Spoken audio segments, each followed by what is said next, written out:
day 16, where we are going to talk about the fear of messing up. So what if making a mistake isn't the worst thing that could happen? What if not moving at all is actually more dangerous? Hey there, I'm Anna, and I help purpose-driven women live with intention right where they are. So if you've been walking through this 21-day Fear Deep Dive Challenge with me, welcome back. And if you're new, jump right in and don't forget to grab your free printable devotion. It is in the description box below. Well, today we're actually talking about the fear of making mistakes, that paralyzing fear that keeps us stuck, quiet, or hesitant when God is calling us to step forward. You're going to leave with biblical truth, practical guidance, and peace to keep moving even when you're unsure. First of all, mistakes don't disqualify you from being used by God.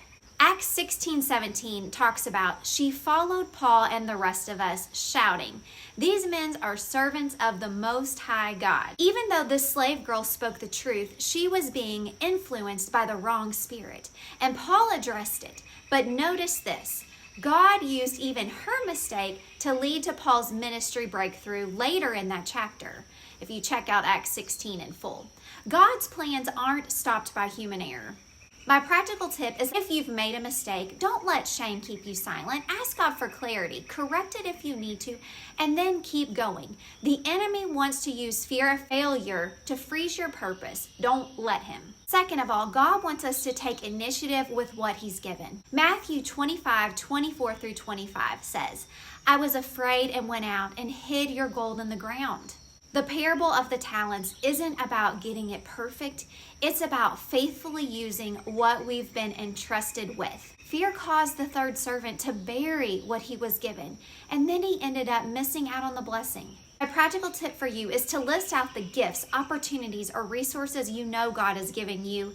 Then circle one and ask, what is one step that I can take today, even if it's messy, to multiply this gift? Thirdly, fear of mistakes can turn into fear of God's displeasure. Matthew 25:28 says, "So take the bag of gold from him and give it to the one who has 10 bags. Sometimes our fear of messing up grows into a fear of getting in trouble with God, but his heart is not to condemn those who try. His grace is made perfect in our weakness. He wants our willingness, not our perfection. My practical tip for you is when the fear of getting it wrong creeps in, just say, God, I trust that you are not a harsh master. You are a loving Father. Help me to walk boldly in what you've given.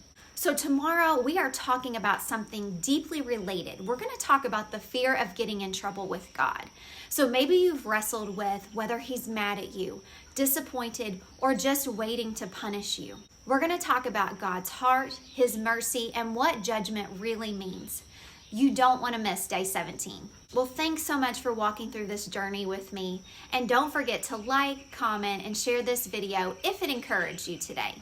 And tell me in the comments, what's one thing fear has tried to keep you from doing? Be sure to grab your free printable devotion in the description box below to go even deeper.